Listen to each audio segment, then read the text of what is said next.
Hello viewers, welcome to defence squad Tamil. இன்றைக்கி இந்த வீடியோவில் இந்த உலகத்தில் இருக்க டாப் 5 பாமர் ஏர்க்ராஃப்ட்ஸை பற்றி தான் பார்க்க போகிறோம். இந்த டாப் 5 லிஸ்ட்டில் வந்து டோட்டலாகவே ஒரு 2 நாட்டினுடைய பாமர்ஸ் மட்டும்தான் இருக்குது. இன்றைக்கி உலகத்தில் டோட்டலாக ஒரு 7 டைப் ஆஃப் பாமர் ஏர்க்ராஃப்ட்ஸ் தான் சர்வீஸில் இருக்குது. அதனால தான் இந்த வீடியோ வந்து நான் டாப் 5 கண்டென்ட்டை ரெடி பண்ணியிருக்கேன். ஸோ இந்த வீடியோ உங்கள் எல்லாருக்கும் பிடிக்கும் அப்படின்னு நம்புகிறேன். இந்த வீடியோக்குள்ளே போகிறதுக்கு முன்னாடி நம்ம சேனலுக்கு ப்ளீஸ் எல்லோரும் மறக்காமல் சப்ஸ்கிரைப் பண்ணிடுங்க. வீடியோ ஸ்கிப் பண்ணாமல் கடைசி வரைக்கும் பாருங்கள். இப்போ வாங்க வீடியோக்குள்ளே போகலாம்.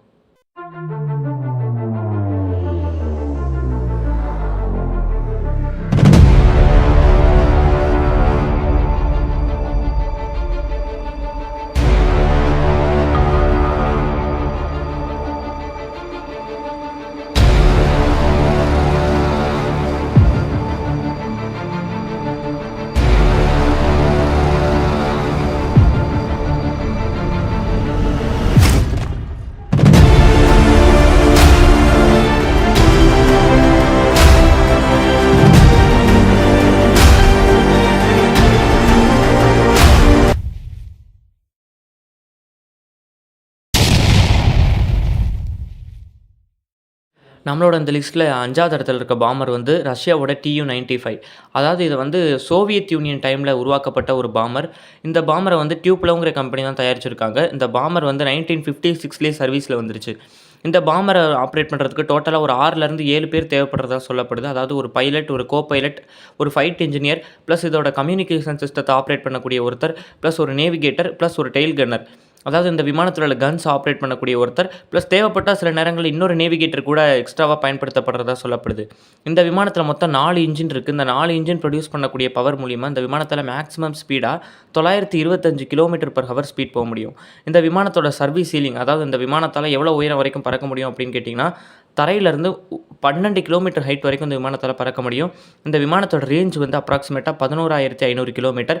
அதாவது மிட் ஏர் ரீஃபியூலிங் இல்லாமல் நான் சொல்கிறேன். இந்த விமானத்தில் மிட் ஏர் ரீஃபியூலிங் ஃபெசிலிட்டியும் இருக்குது. இதன் மூலிமா அந்த விமானத்தோட ரேஞ்சையும் எக்ஸ்டெண்ட் பண்ண முடியும். ஸோ இப்போ இந்த விமானத்தில் பயன்படுத்துகிற வெப்பன்ஸ்லாம் என்னென்னு பார்ப்போம். இந்த விமானத்தில் மொத்தம் 2 23 millimetre twin barrel cannon gun use பண்ணுறாங்க. இந்த விமானத்தால் மொத்தம் 15,000 கிலோகிராம் அளவுக்கு மிசைல்ஸ், பாம்ஸ் ரெண்டத்தையும் எடுத்துகிட்டு போக முடியும். அதில் வந்து 6 KH-55 அப்படி இல்லாட்டி 6 KH-55 SM மிசைல்ஸை கொண்டு போக முடியும். இதில் வந்து இதெல்லாம் பார்த்துக்கிட்டிங்கன்னா லாங் ரேஞ்ச் க்ரூஸ் மிசைல் கேட்டகரியில் வருது. ப்ளஸ் இந்த விமானத்தில் நியூக்ளியர் பாம்ஸையும் கொண்டு போகலான்னு சொல்கிறாங்க. இந்த விமானத்தை இது வரைக்கும் உக்ரைனுக்கு மட்டும்தான் ஏற்றுமதி பண்ணியிருக்காங்க. அதாவது சோவியத் யூனியன் கொலாப்ஸ் ஆகும்போது இந்த விமானத்தை உக்ரைனுக்கு கொடுத்ததாக சொல்லப்படுது. ஸோ இந்த விமானம் வந்து 5வது இடத்துல இருக்குது. அடுத்து 4வது இடத்துல இருக்க பாமர் வந்து அமெரிக்காவோட B-52. இந்த பாமரை வந்து மேனுஃபேக்சர் பண்ணது வந்து போயிங் தான். இந்த விமானத்தை வந்து 1955லேயே சர்வீஸில் கொண்டு வந்துட்டாங்க. இந்த விமானத்தை ஆப்ரேட் பண்ணுறதுக்கு டோட்டலாக ஒரு 5 பேர் தேவைப்படுறாங்க. அதாவது pilot, co pilot, plus navigator, இந்த விமானத்தில் உள்ள வெப்பன்ஸை ஆப்ரேட் பண்ணக்கூடிய weapon system officer, plus electronic warfare officer, இந்த மாதிரி 5 பேர் தேவைப்படுறாங்க. இந்த விமானத்தில் மொத்தம் 8 இன்ஜின் பயன்படுத்துகிறாங்க. அது என்ன இன்ஜின்னு கேட்டிங்கன்னா, TF-33 P3 டர்போஃபேன் இன்ஜின்ஸ் மொத்தம் 8 பயன்படுத்துகிறாங்க. இந்த இன்ஜின் ப்ரொடியூஸ் பண்ணக்கூடிய த்ரஸ்ட் பவர் மூலிமா இந்த விமானத்தால் மேக்ஸிமம் ஸ்பீடாக 958 km/h ஸ்பீட் போக முடியும். இந்த விமானத்தோட சர்வீஸ் சீலிங் ஹைட் வந்து 16.7 கிலோமீட்டர் வரைக்கும் இருக்குது. இந்த விமானத்தால் எவ்வளோ ரேஞ்ச் போக முடியும்னு கேட்டிங்கன்னா, 16,000 கிலோமீட்டர் வரைக்கும் ரேஞ்ச் போக முடியும். இந்த விமானத்தாலையும் மிட் ஏர் ரீஃபியூலிங் ஃபெசிலிட்டி எடுத்துக்க முடியும். இதன் மூலிமா இந்த விமானத்தாலையும் ரேஞ்ச் எக்ஸ்டெண்ட் பண்ண முடியும். இந்த விமானத்தில் 32,000 கிலோகிராம் அளவுக்கு வெப்பன்ஸை கொண்டு போக முடியும். அதில் பாம்ஸாக இருக்கட்டும், மிசைல்ஸாக இருக்கட்டும், எல்லாமே ஏகப்பட்ட வெரைட்டிஸ் பயன்படுத்துகிறாங்க. அதெல்லாம் அந்த வீடியோவில் நான் மென்ஷன் பண்ணல. அதை பற்றி நீங்கள் டீட்டெயிலாக தெரிஞ்சுக்க விருப்பப்பட்டீங்கன்னா கீழே டிஸ்கிரிப்ஷன் லிங்க் இருக்க, போய் செக் பண்ணி பாருங்கள். இந்த விமானத்தாலையும் நியூக்ளியர் பாம்ஸை கொண்டு போக முடியும். இது வரைக்கும் இந்த விமானத்தை எந்த ஒரு நாடுக்குமே ஏற்றுமதி பண்ணது கிடையாது. இந்த விமானம் வந்து 4வது இடத்துல இருக்குது. அடுத்து 3வது இடத்துல இருக்க பாமர் வந்து B-1B லான்சர். இதுவுமே அமெரிக்காவோட ஒரு பாமர் தான். இந்த பாமரை தயாரித்தது வந்து ராக்வெல் அப்படிங்கிற கம்பெனி தான் தயாரிச்சிருக்காங்க. இந்த பாமர் வந்து 1986ல் சர்வீஸ்க்கு வருது. இந்த பாமரை ஆப்ரேட் பண்ணுறதுக்கு மொத்தம் 4 பேர் தேவைப்படுறாங்க. அதாவது ஒரு பைலட், ஒரு co pilot, weapon system officer, plus defensive system officer. அதாவது இந்த விமானத்தை தாக்குறதுக்கு எதுவும் மிசைல்ஸ், போர் விமானங்கள் எதுவும் வந்துச்சுன்னா அதிலேருந்து இந்த விமானத்தை காப்பாற்றுறதுக்கு டிஃபென்சிவ் சிஸ்டம் ஆஃபீஸர்னு ஒருத்தர். மொத்தம் 4 பேர் தேவைப்படுறாங்க. இந்த விமானத்தில் மொத்தம் 4 general electric F-101, GE-102 turbofan engines பயன்படுத்துகிறாங்க. இந்த இன்ஜின் ப்ரொடியூஸ் பண்ணுற பவர் மூலிமா இந்த விமானத்தால் 1324 km/h ஸ்பீட் போக முடியும். இந்த விமானத்தோட சர்வீஸ் சீலிங் வந்து 18 கிலோமீட்டர். அது மட்டும் இல்லாமல் இந்த விமானத்தோட ரேஞ்ச் வந்து அப்ராக்சிமேட்டாக 12,000 கிலோமீட்டர். இந்த விமானத்தாலையும் மிட் ஏர் ரீஃபில்லிங் எடுத்துக்க முடியும். ஸோ இதன் மூலிமா இந்த விமானத்தாலையும் ரேஞ்ச் எக்ஸ்டெண்ட் பண்ண முடியும். இந்த விமானத்தால டோட்டலா 23,000 கிலோகிராம் அளவுக்கு வெப்பன்ஸ கொண்டு போ முடியும். அது மிசைல்ஸா இருக்கட்டும், பாம்ஸா இருக்கட்டும். ப்ளஸ் இந்த விமானத்தாலயும் நியூக்ளியர் பாம்ஸ கொண்டு போ முடியும்.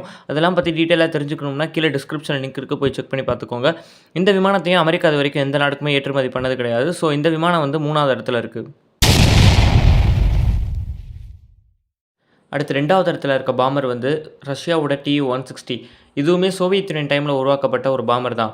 இதுக்கு முன்னாடி நம்ம பார்த்த Tu-95 பாமரை தயாரிச்ச டியூப்லோங்கிற அதே கம்பெனி தான் இந்த Tu-160 பாமரையும் தயாரிச்சிருக்காங்க. இந்த Tu-160 பாமரை பொறுத்தவரைக்கும் இத இந்தியன் ஏர் ஃபோர்ஸே ஃபியூச்சர்ல வாங்குறதுக்கு சான்ஸ் இருக்கு. அதாவது நம்ம இந்தியன் ஏர் ஃபோர்ஸோட retired air chief marshal Anup Raha அப்படிங்கிறவர் வந்து ஒரு மீட்டிங்ல இந்த Tu-160 பாமரை பொறுத்தவரைக்கும் இந்தியன் ஏர் ஃபோர்ஸ் ஃபியூச்சர்ல வாங்குறதுக்கு சான்ஸ் இருக்கு அப்படின்னு சொல்லியிருக்காரு. ஸோ இதன் மூலியமா இந்தியன் ஏர் ஃபோர்ஸ் கூட இந்த Tu-160 பாமரை ஃபியூச்சர்ல வாங்குறதுக்கு சான்ஸ் இருக்கு. இந்த Tu-160 பாமரோட நேட்டோ ரிப்போர்ட்டிங் நேம் வந்து ஒயிட் ஸ்வான் அப்புறம் பிளாக் ஜாக். நீங்க கூகுள்ல போய் ஒயிட் ஸ்வான் இல்லாட்டி பிளாக் ஜாக் இப்படி சர்ச் பண்ணீங்கன்னா இந்த Tu-160 பாமர் தான் வரும். இந்த Tu-160 பாமர் வந்து 1987ல சர்வீஸ்ல என்டர் ஆகுது. இந்த விமானத்த ஆப்பரேட் பண்றதுக்கு 4 பேர் தேவைப்படுறாங்க. அதாவது இதுக்கு முன்னாடி நம்ம பார்த்த B-1B லான்சர்ல பார்த்த மாரி பைலட், கோ-பைலட், வெப்பன் சிஸ்டம் ஆஃபீசர் அப்புறம் டிஃபென்சிவ் சிஸ்டம் ஆஃபீசர் இந்த மாரி 4 பேர் தேவைப்படுறாங்க. இந்த விமானத்தில மொத்தம் 4 SSP thread NK-32 turbofan engine பயன்படுத்துறாங்க. இந்த இன்ஜின் ப்ரொடியூஸ் பண்ணக்கூடிய த்ரஸ்ட் மூலியமா இந்த விமானத்தால மேக்ஸிமம் ஸ்பீடா 2220 கிலோமீட்டர்/ஹவர் ஸ்பீட் போக முடியும். ரொம்ப அதிகமான ஸ்பீட். அதாவது ஒரு பாமர் வந்து இவ்வளோ ஸ்பீட் போறதுங்கிறது வந்து ரொம்ப அதிகம். இந்த விமானத்தோட சர்வீஸ் சீலிங் ஹைட் வந்து 15.5 கிலோமீட்டர். இந்த விமானத்தோட ரேஞ்ச் வந்து 12,300 கிலோமீட்டர் வரைக்கும் இருக்கு. இந்த விமானத்திலயும் மிட் ஏர் ரீஃபீடிங் ஃபெசிலிட்டி மூலியமா ரேஞ்ச் எக்ஸ்டெண்ட் பண்ண முடியும். இந்த விமானத்தோட வெப்பன் பேலோட் வந்து ரொம்ப அதிகம். கிட்டத்தட்ட 45,000 கிலோகிராம்ஸ் அளவுக்கு இந்த விமானத்தால வெப்பன்ஸ கொண்டு போ முடியும்.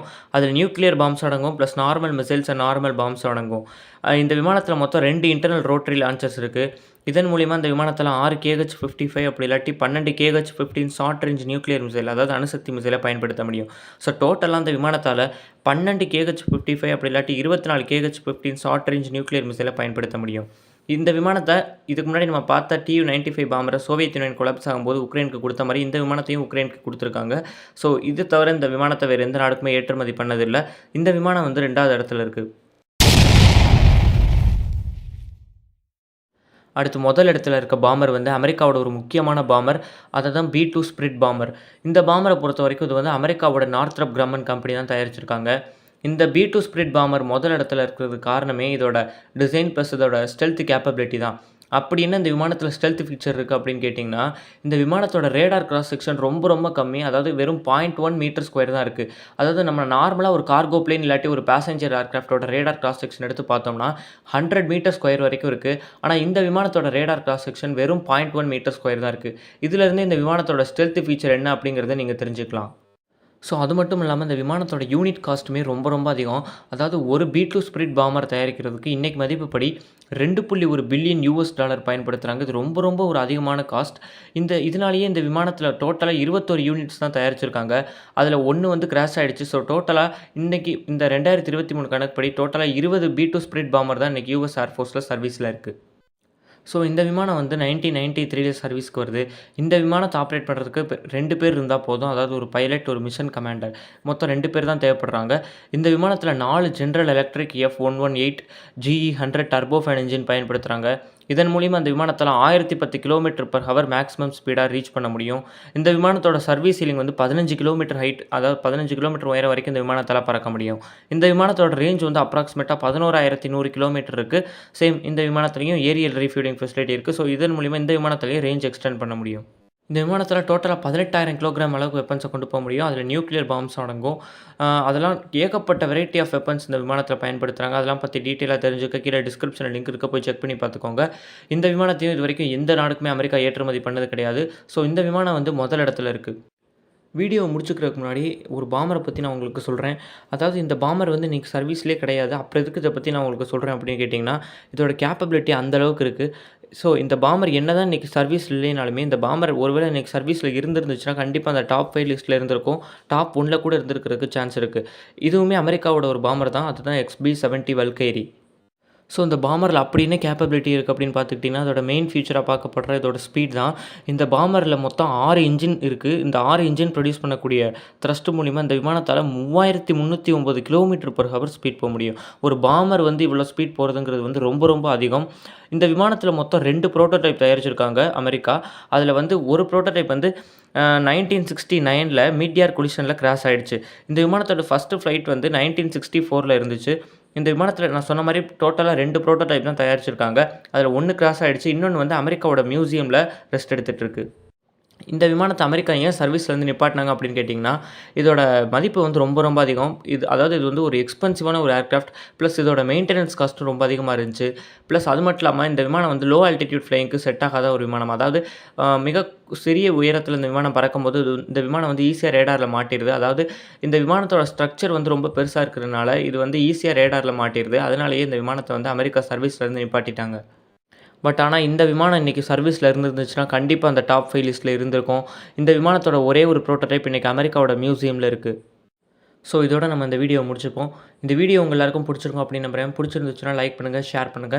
அடுத்து நம்ம என்ன டாபிக் பேசலாம்னு கீழ மறக்காம கமெண்ட் பண்ணுங்க. இது எல்லாத்தையும் விட முக்கியமா நம்ம சேனலுக்கு தொடர்ந்து சப்ஸ்கிரைப் பண்ணி சப்போர்ட் பண்ணுங்க. அப்பதான் என்னால ரெகுலரா வீடியோஸ் அப்லோட் பண்ண முடியும். ஸோ, ப்ளீஸ் எல்லாரும் நம்ம சேனலுக்கு மறக்காம சப்ஸ்கிரைப் பண்ணிடுங்க. நெக்ஸ்ட் ஒரு வீடியோல உங்கள வந்து சந்திக்கிறேன். Tata bye by.